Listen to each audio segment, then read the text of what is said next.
Hey, bring me some tea now. Hold on, I'm doing the dishes. What? Stop that and bring me the tea quickly. Can't you follow my orders? But, what a useless wife you are. Make me some sweet coffee, please. But there are so many dishes to do. Leave them for later. Just do what we say, useless wife. The ones ordering me around right now are my husband John and my mother-in-law. John is lounging in the living room, fiddling with his phone and acting like he's the king. My mother-in-law glances at me maliciously while eating a cake she'd taken from the fridge. I think she could have made her own coffee while she was at it. But she seems to take pleasure in bossing me around, so I guess she just wants me to do something for her. I'm Hannah, a 30-year-old working mother. I got married when I was 25, had a child, and then returned to work. Currently, I live with my husband, our 4-year-old son, and my mother-in-law in my husband's parents' house. We ended up living with her because John insisted. John told me my mother-in-law was so devastated that she couldn't eat after my father-in-law passed away. At that time, I was certainly worried and wanted her to eat properly, so we decided to live with her to try and lift her spirits, but she seemed to perk up quite a bit after I arrived. She's been scheming on how to bully me, her eyes gleaming like a predator that spotted its prey. I was worried about her, but now I feel like it was unnecessary. I've cooked meals that she never thanked me for and have ended up discarded in the sink, and she's often complained about the seasoning.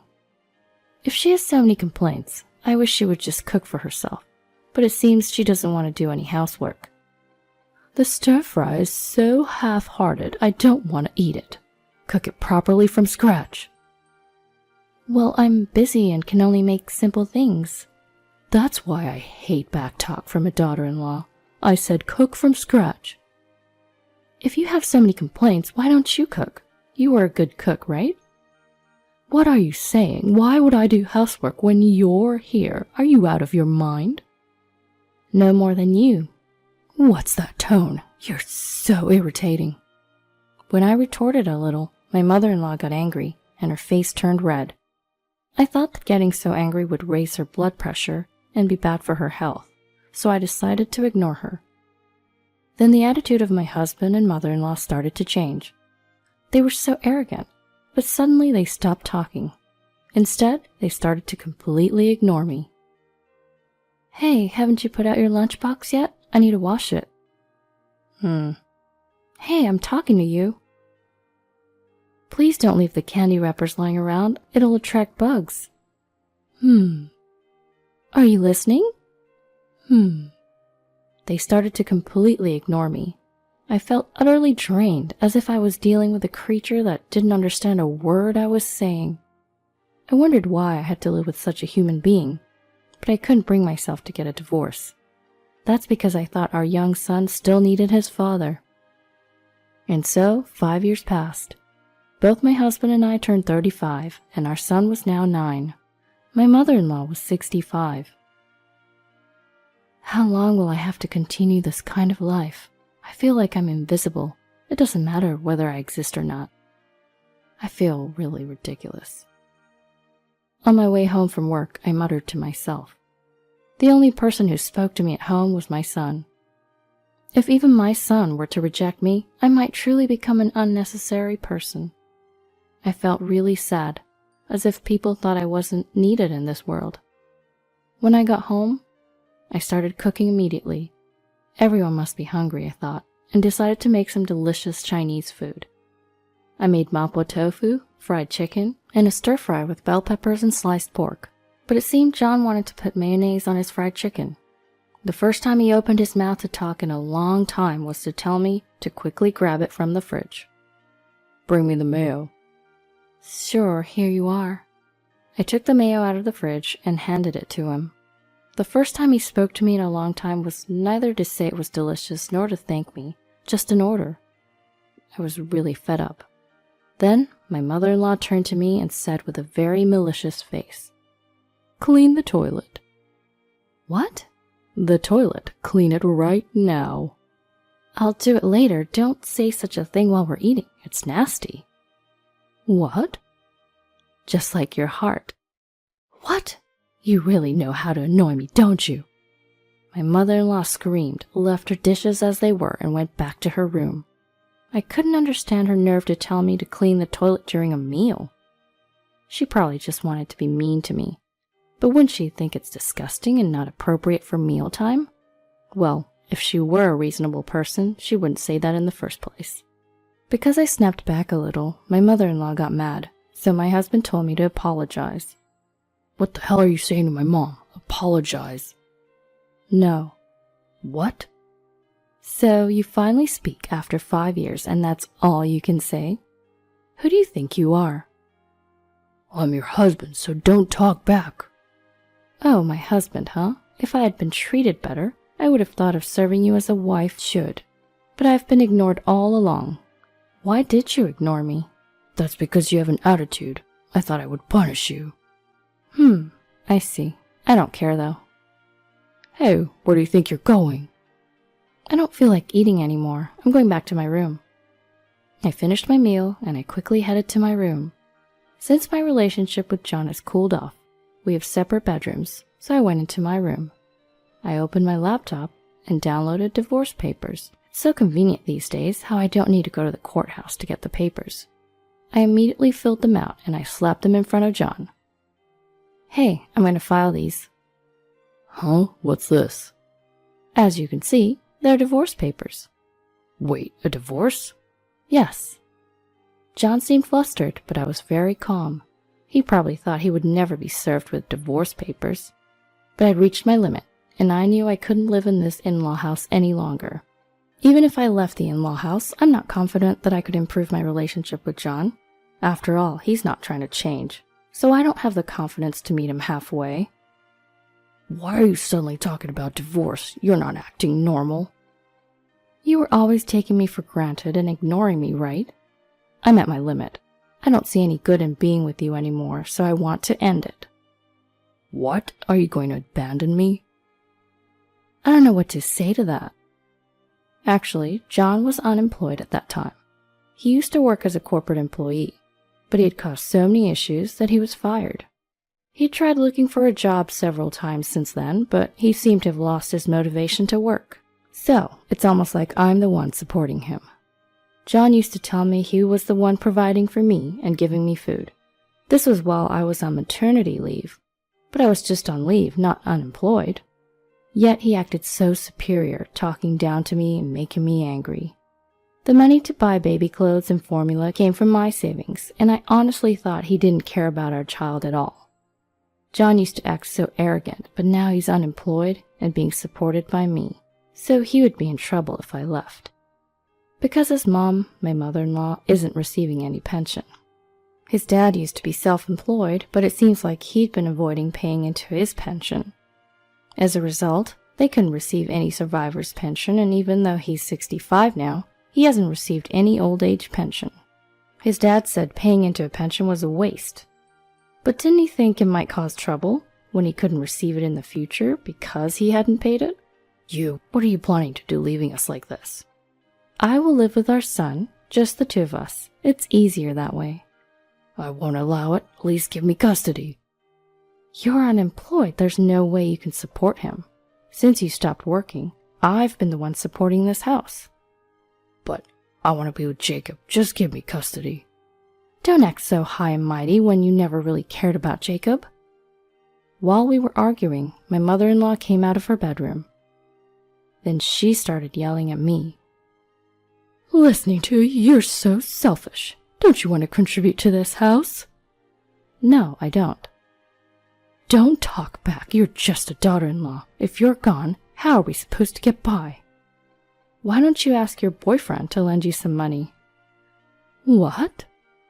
You're dating Mr. Brown from 3 houses down, right?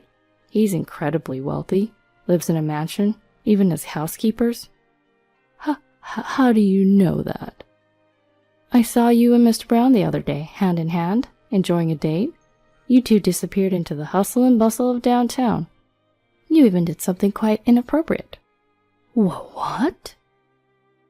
Can I show this to his wife? She would be quite furious. Stop it. When I showed her the photo I had taken on my phone, she was furious. My mother-in-law was in a relationship with a married man from our neighborhood named Mr. Brown. He was a very wealthy man living in a mansion and employing several housemates. His wife was very refined, a lovely lady. I'm certain she'd blow up if she saw this photo. Even a seemingly gentle wife would not remain quiet when she found out that her husband was dating one of their neighbors. Both Mr. Brown and my mother-in-law are in their 60s. It seems my mother-in-law approached him because of his wealth. Can you believe I was ordered to clean the toilet while eating by such a vile person? Oh, you're so grimy. You'd suit cleaning the bathroom during meals. Now I have to tell his wife. Stop it. Oh, sorry. I actually already told her. What? I have her email address, you know. She's a yoga teacher, right? I was invited for her class once and we exchanged email addresses. No way. So, I've already sent the photo. No. Shortly thereafter, Mr. Brown's wife arrived. She was a lovely elderly woman. Her cheeks are normally pale and slightly blushed, but they were bright red now. She must have been incredibly angry. You've been dating my husband? That's...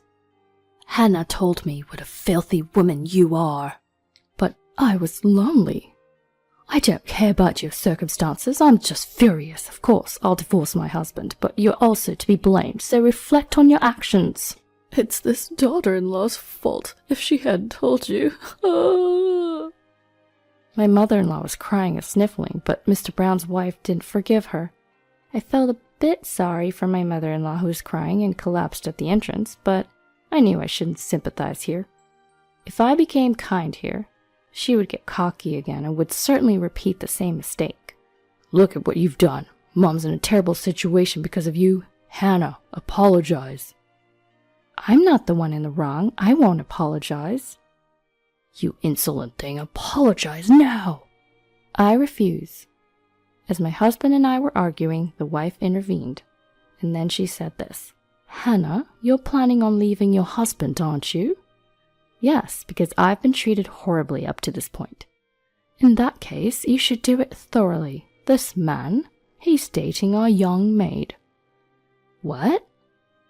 I saw them together today. Your husband and our maid were holding hands, and then they were being inappropriate on the street. What did you say? Believe it or not, my asinine husband, John, was having an affair with a maid from the Browns' house. There were several maids working there, but he was involved with the youngest one, and apparently things had gotten pretty intimate. I was already contemplating divorce because I was fuming from being mistreated and ignored by him, but now, as if heaping on more sins, his infidelity had been exposed. At this point, I thought there's no choice left but to take him down to the ground. Initially, he was someone I loved, but now he's nothing but a nuisance to me. And a man like him is no good as a role model for our child. I had been tolerating him for the sake of our son, but a father like him is worse than having no father at all. Why didn't I decide to divorce him sooner? I deeply regret it, but it's no use crying over spilled milk now. You're the worst, John. I will never forgive you. You need to pay child support. Wait a minute, I'm unemployed. So what? You still have some savings, right? You can pay child support from that. If I do that, I will be penniless. Are you okay with me starving on the streets? We're parting ways, so whatever happens to you is none of my business. You're cold. You shouldn't be saying that. You have the audacity to say that after treating me coldly all this while? I don't care anymore. I'm leaving. I immediately started packing with my son. If I stayed in this house any longer, I felt like I'd go crazy. So I thought I should return to my parents' house. John tried to stop me, but I didn't listen to him anymore. No matter what he said, I was intent on divorcing him. In the end, he didn't agree to submitting the divorce papers, so it ended up being a messy divorce lawsuit. His responsibility was acknowledged in court, so he had to pay me damages. I also claimed child support, which he somehow managed to pay in a lump sum. Apparently, he borrowed money to pay it off. And then my spiteful mother-in-law got sued for damages by Mrs. Brown. With no pension or any form of income, she decided to start working part-time to pay off her debts. For my mother-in-law, who had never worked and lazed around the house all day, labor was a tremendous struggle. She started a job in cleaning, but she's always slacking off and getting scolded by her coworkers. She's also working at a cash register as a second job, but she's never done that before and seems to be getting sarcastic comments from the young college students working there. Since she was living leisurely without helping in her husband's business, I think she's just now learning the harshness of society. I returned to my parents' home and lived there for a while, but I found out that a great apartment was available near my office, so I decided to move there. I'm living there with my son now, and it's very comfortable. There's absolutely nothing to complain about. I asked my son if he was sad not being able to see his dad, but he simply replied, "Not at all." It made me realize that if his presence was negative for our son as well, I should have divorced him sooner. From now on, I intend to work hard at everything to ensure that my son never has to face any hardships.